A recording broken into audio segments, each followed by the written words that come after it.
Ano na nga ba ang pinaka-latest kaganapan kina Janine at Paulo ngayon?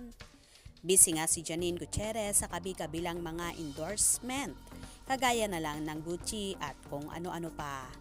Tila in demand naman ang actress sa mga commercial ngayon dahil kabi-kabila nga ang mga ito.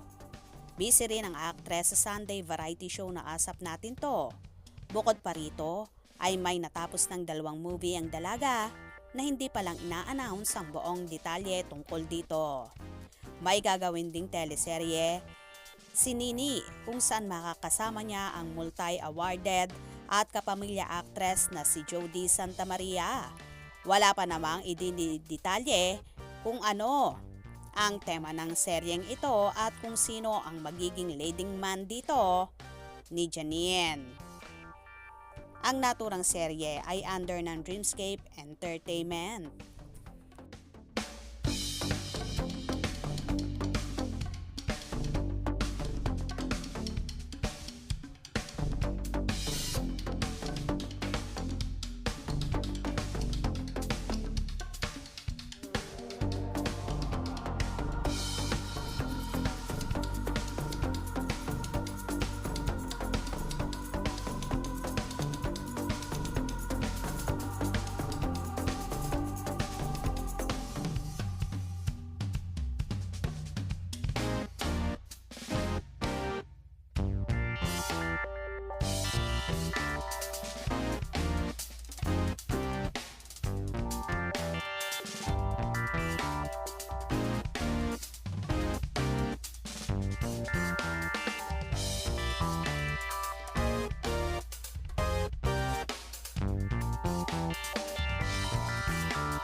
Kapamilya, 3 days na lang at mapapanood na natin ang bagong Kapamilya Channel Station ID.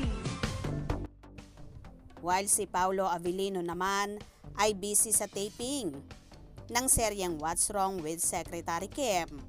Busy rin ang aktor sa pag-gym at ganun din sa iba't ibang guesting at shows sa iba't ibang probinsya. Kagaya na lang ng naganap na Yambagan Festival sa Agusan del Sur. At ngayong araw naman ay sa Pangasinan ang show ni Paulo kung saan panauhin siya doon.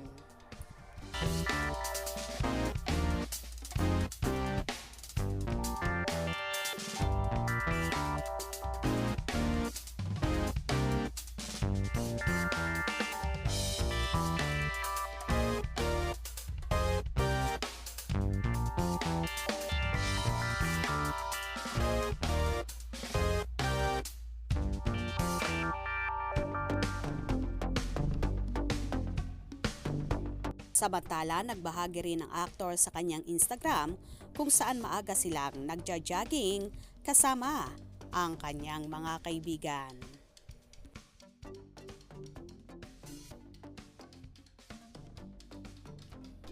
So eto nga ang pinaka-latest kaganapan ngayon sa Kimpaw. Mga ka-scoop, anong inyong magiging reaction sa bidyong ito? Comment below.